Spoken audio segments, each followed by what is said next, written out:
Hello everyone, hope आप लोग अच्छे हैं। Welcome to Mamta classes.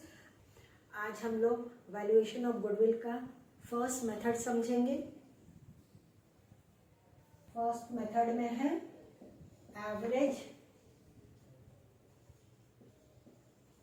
Profit method.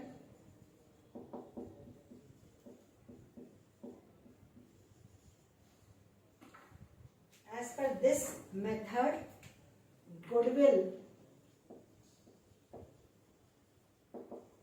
is equal to average profit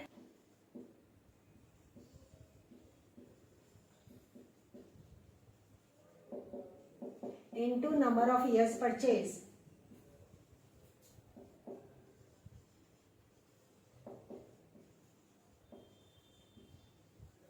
ये number of years purchase always given,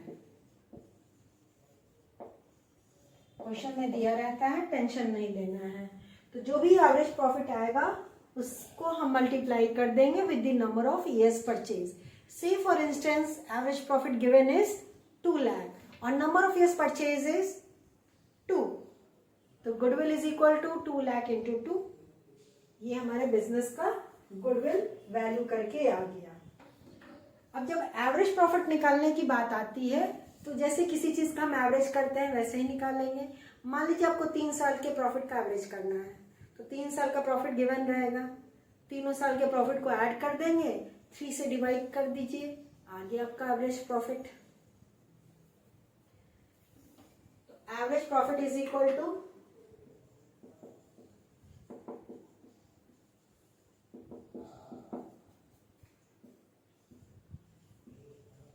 total normal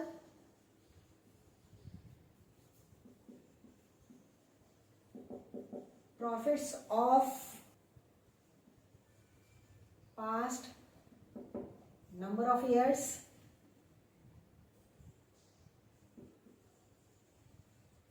that यहाँ पे हमने डॉट कर दिया। जितने साल का निकालना है, 3 साल का तो 3 साल का प्रॉफिट लेंगे, 4 साल का तो 4 साल का, 5 साल है तो 5 साल का, उसको डिवाइड कर दीजिए विथ नंबर ऑफ ईयर्स। जितना साल का प्रॉफिट है उसी से डिवाइड कर देंगे। अब प्रॉफिट है तो प्रॉफिट ऐड करते हैं, इसी बीच में किसी एक साल का लॉस दिया है तो लॉस को घटा देंगे, तभी डिवाइड कीजिएगा। और हमने लिखा है यहाँ पे नॉर्मल प्रॉफिट। प्रॉफिट होना चाहिए नॉर्मल, अगर कोई अब नॉर्मल आइटम उसमें इंक्लूडेड है उसका एडजस्टमेंट कर देंगे। तो नॉर्मल प्रॉफिट निकालने के लिए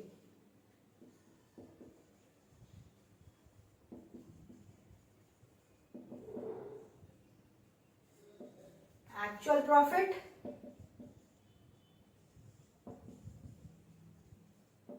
उसमें ऐड कर दीजिए एबनॉर्मल लॉस। अगर कोई एबनॉर्मल लॉस एक्चुअल प्रॉफिट में से घटा हुआ है तो एबनॉर्मल लॉस को ऐड बैक कर देंगे और लेस कर देंगे एबनॉर्मल गेन। क्योंकि नॉर्मल कंडीशन में, नॉर्मल जब बिजनेस रन कर रहे हैं तो एबनॉर्मल आइटम एक्सेप्शनल आइटम होता है। जैसे से फॉर इंस्टेंस एबनॉर्मल लॉस हो गया ड्यू टू फायर या due to flood. Normal condition में वैसा एक्सपेक्ट नहीं करते हैं ना, तो हमको नॉर्मल प्रॉफिट निकालना है। तो एक्चुअल जो प्रॉफिट गिवन रहेगा एबनॉर्मल लॉस को ऐड बैक कर देंगे। Abnormal gain, by chance you one a lottery ticket, तो ये लॉटरी आपको हर बार नहीं मिलने वाला है। By chance, by luck you one the lottery ticket, और ये जो गेन हुआ है it is included in the profit, तो उसको लेस कर देंगे तो हमारा नॉर्मल प्रॉफिट आ जाएगा। और एक चीज इसमें से घट जाएगा, अगर इंटरेस्ट ऑन इन्वेस्टमेंट प्रॉफिट में जुड़ा हुआ है तो it should also be deducted, क्योंकि हमको बिजनेस का प्रॉफिट चाहिए। अदर सोर्सेज से जो प्रॉफिट हुआ है बिजनेस को वो कंसिडर नहीं करना है। ठीक है, इस टॉपिक को अच्छे से समझने के लिए हम लोग न्यूमेरिकल सॉल्व करते हैं। अभी एक क्वेश्चन बेटा आपकी स्क्रीन पे डिस्प्ले होगा, उसका स्क्रीनशॉट ले लीजिए।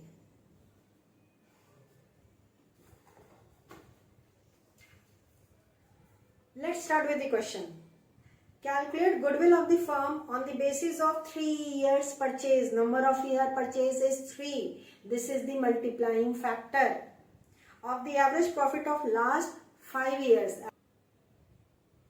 Average profit आपको 5 साल का निकालना है. The profit for the last 5 years where नीचे profit दिया है 5 साल का 4 लाख, 5 लाख, 1 साल में ब्रैकेट में फिगर है 60,000, ब्रैकेट में अगर फिगर है इट इंडिकेट्स लॉस. फिर नेक्स्ट ईयर का 1,50,000 और लास्ट ईयर का 2,50,000. On 1st January 2016, a fire broke out which resulted into a loss of goods of rupees 3 lakh. 1 जनवरी 2016 को आग लग गई जिसकी वजह से 3 लाख का गुड्स जल गया. A claim of rupees 70,000 was received from the insurance company. Goods का इंश्योरेंस करवाया था. 3 लाख में से इंश्योरेंस कंपनी आपको कितना पेमेंट की है 70,000. तो 3 लाख का लॉस हुआ जिसमें से 70,000 आप रिकवर कर लिए. तो एक्चुअल लॉस 2,30,000 का है. Isn't it? और ये 1 जनवरी 2016 का है. मतलब हमारा फाइनेंशियल ईयर 2015 से लेके 2016 का होगा क्योंकि हमारा अकाउंट्स तो क्लोज होता है 31 मार्च 2016 को. उससे पहले ही आग लग गई 1 जनवरी को. It is related to the financial year 15 and 16. Next adjustment. During the year ended 31 March 2018 the firm received an unexpected tax refund of rupees 80,000. 31 March 2018 को अनएक्सपेक्टेडली टैक्स रिफंड मिला है बिजनेस को. तो इट इज एबनॉर्मल गेन. तो कुछ adjustment करने के बाद हम नॉर्मल प्रॉफिट कैलकुलेट कर लेंगे. Let's start.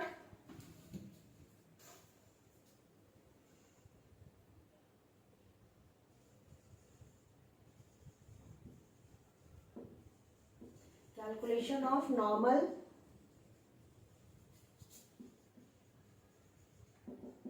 Profits of last 5 years.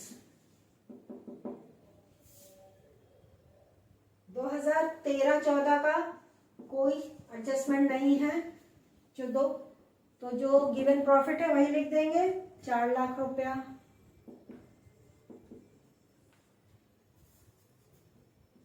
14-15 में भी कोई एडजस्टमेंट नहीं. 5 लाख जस का तस.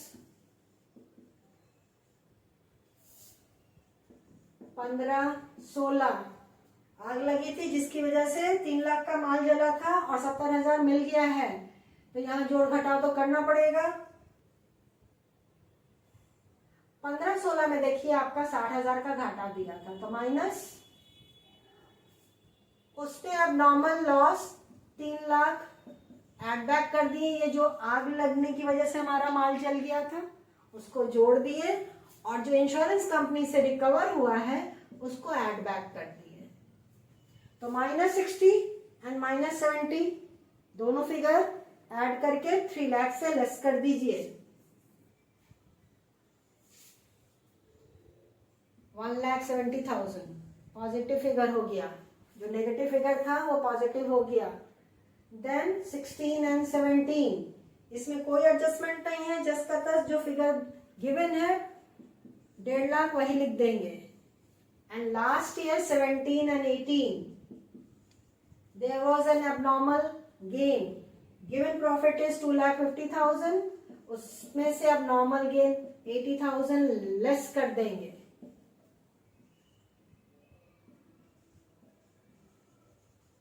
abnormal gain.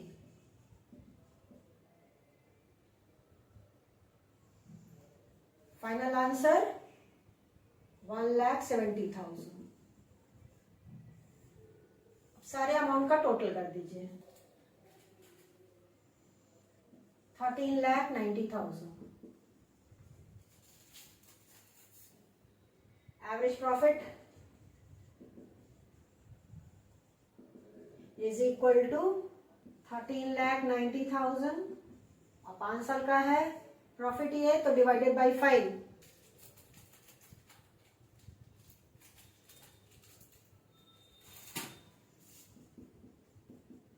2,78,000. Goodwill is equal to profit. Goodwill यहाँ फॉर्मूला लिखा हुआ है average profit into number of years purchase. Average profit हमने जस्ट कैलकुलेट किया 2,78,000 और number of years purchase given is 3 is equal to 8,34,000. ये गुडविल बिजनेस का value करके आया है. क्लियर है ना ये सवाल? बहुत सिंपल सा सवाल है बेटा. एक न्यूमेरिकल हम लोग और इस टॉपिक से सॉल्व कर लेते हैं ताकि नेक्स्ट क्लास में हम लोग सेकेंड मेथड समझ सकें. फिलहाल इसका स्क्रीनशॉट ले लीजिए. अगर नहीं आप लोग लिखे हैं तो अभी ये क्वेश्चन और आपके स्क्रीन पे डिस्प्ले होगा, उसका स्क्रीनशॉट ले लीजिए.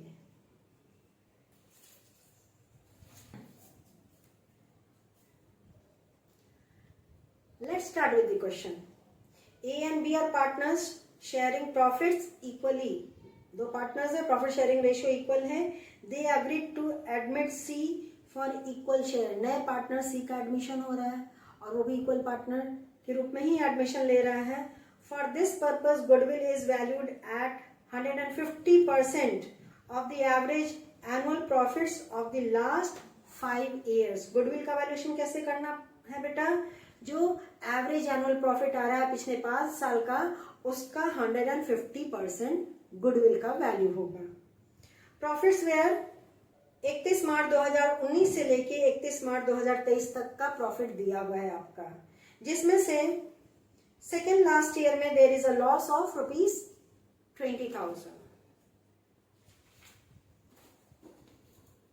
Further adjustment says it was observed that during the year ended 31st March 2020, an asset of the original cost of ₹2 lakh with book value of 1,50,000 was sold for 1,24,000. 31 March 2020 को एक asset जिसका original cost तो 2 लाख रुपया था, original cost मतलब जिस कीमत पे हम इस एसेट को खरीदे थे, ओरिजिनल प्राइस, लेकिन उसका बुक वैल्यू 1,50,000 है. आज के डेट में उस एसेट का वैल्यू बैलेंस शीट में शो हो रहा है 1,50,000 was sold for 1,24,000. उसको बेचे तो कितना मिला है? 1,24,000. ये तो एसेट सेल करके घाटा है ना, अब नॉर्मल लॉस है. बिजनेस से तो लॉस नहीं हुआ, मतलब ट्रेडिंग लॉस तो नहीं है. अब ये अब नॉर्मल लॉस है, ये पीएल में डेबिट साइड लिखा गया होगा, तो इसको हम क्या करेंगे? एड बैक कर देंगे. और किस फाइनेंशियल ईयर में? 31 मार्च 2020 को. ठीक है. Second adjustment says on 1st April 2021 2 computers costing ₹1 lakh were purchased. 1 अप्रैल 2021 को 2 कंप्यूटर 1 लाख रुपए में खरीदा गया एंड वे wrongly debited to travelling expenses. अब उसको गलती से कहाँ डेबिट कर दिया गया है? ट्रैवलिंग एक्सपेंसेस में. इसको तो एसेट में ही लिखना था, लिख दिए हैं ट्रैवलिंग एक्सपेंसेस में, जिसकी वजह से ये पीएल में डेबिट साइड चला गया होगा और हमारा प्रॉफिट रिड्यूस हो गया होगा. अब 1 लाख से हमको प्रॉफिट को बढ़ाना होगा ताकि हमारा नॉर्मल प्रॉफिट आ जाए. और ये 2021 1 अप्रैल में खरीदा गया था, तो 31 मार्च 2022 में एडजस्टमेंट करेंगे.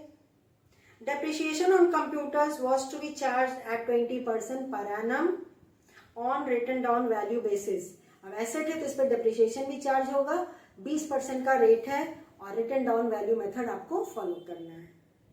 Calculate the value of goodwill. अब यहाँ पे एक एडजस्टमेंट टेबल बना लेंगे क्योंकि कुछ ज्यादा ही एडजस्टमेंट्स करना है, और फिर हम लोग नॉर्मल प्रॉफिट निकाल करके एवरेज प्रॉफिट कैलकुलेट करेंगे और गुडविल निकाल देंगे. फटाफट मेरे साथ एडजस्टमेंट टेबल आप बना लीजिए. जितना ईयर्स है उतना कॉलम और एक particulars column.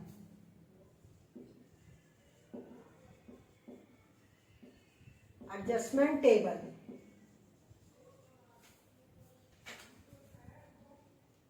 particulars 31st March 2019, 31st March 2020, then 21, 22 and 23.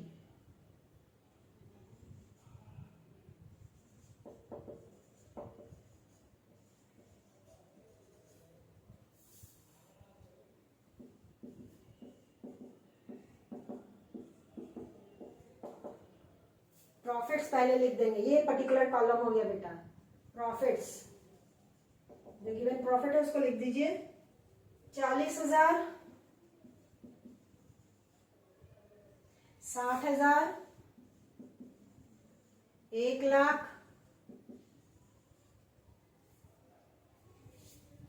20,000 का लॉस एंड 1,50,000।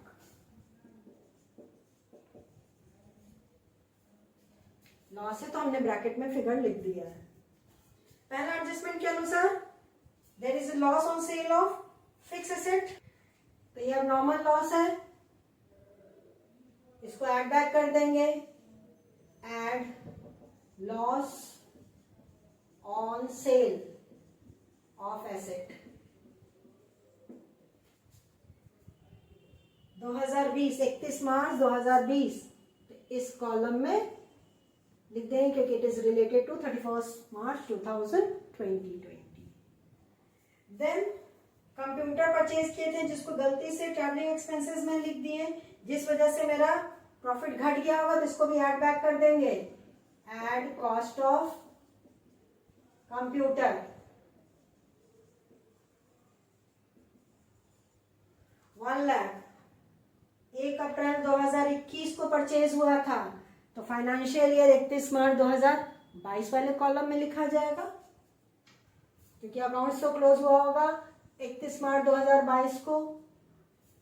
और बेटा इस पे डेप्रिसिएशन भी चार्ज करना है, तो डेप्रिसिएशन एक्चुअल एक्सपेंस है, नॉर्मल एक्सपेंस है, it will reduce our profit, less depreciation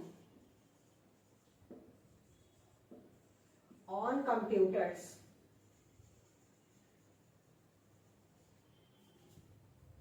चलिए यहां वर्किंग कर लेते हैं। डेप्रिसिएशन निकालने के लिए करते हैं कॉस्ट 1 अप्रैल को कंप्यूटर खरीदे थे 2021 में 1,00,000 रुपया में। अब 1 अप्रैल को खरीदे, पूरे साल हम यूज किए होंगे कंप्यूटर को, साल के अंत में डेप्रिसिएशन चार्ज किए। Less depreciation at the rate of 20%, 1,00,000 का 20%, 20,000 घटाने के बाद साल के अंत में मेरा कंप्यूटर का वैल्यू आ गया 80,000। This value is as at 31 March 2022।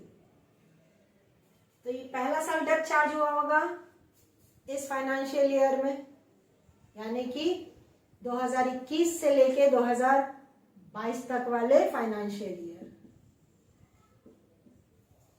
यानी अब मेरे पास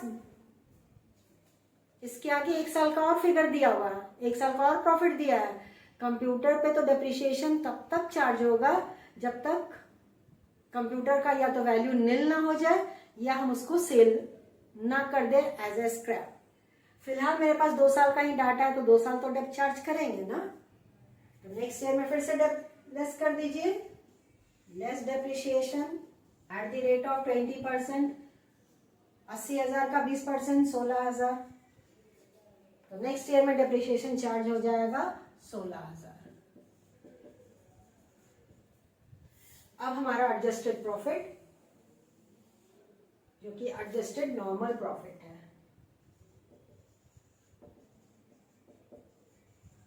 एडजस्टेड नॉर्मल प्रॉफिट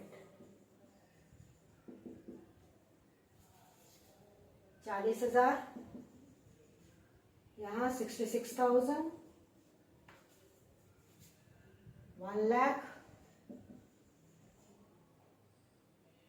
1,00,000 में से 40,000 लेस कर दीजिए तो 60,000, 1,50,000 माइनस 16,000, 1,34,000।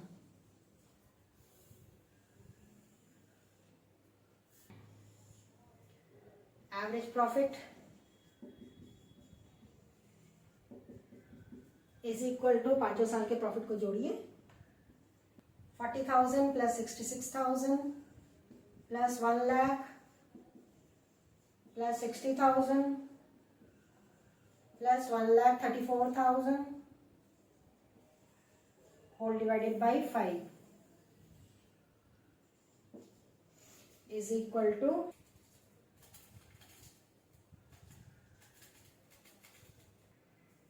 बेटा यहाँ लॉस 26,000 होगा। हमारा बुक वैल्यू 1,50,000 था और सेल वैल्यू 1,24,000 था। तो adjusted profit will be 86,000 and not 66,000.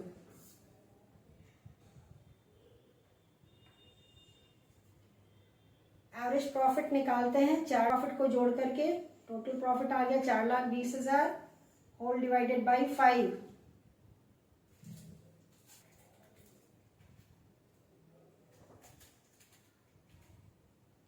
84,000। और गुडविल के बारे में बोल रहा है is equal to goodwill is equal to rupees 84,000 150% of the average profit into 150 by 100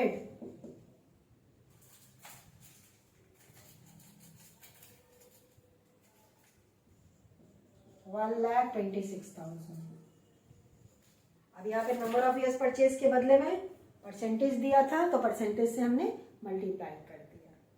तो इस तरह के सवाल में पहले एडजस्टमेंट टेबल बना लेंगे और फिर नॉर्मल प्रॉफिट निकालने के बाद एवरेज प्रॉफिट निकालेंगे और गुडविल फाइनली कैलकुलेट कर लेंगे। होप आज का दोनों न्यूमेरिकल आपको अच्छे से समझ में आ गया होगा। नेक्स्ट क्लास में हम लोग वेटेड एवरेज प्रॉफिट से रिलेटेड फॉर्मूला भी समझेंगे और न्यूमेरिकल भी सॉल्व करेंगे। मिलते हैं नेक्स्ट क्लास में, तब तक अपना ख्याल रखिए, खुश रहिए।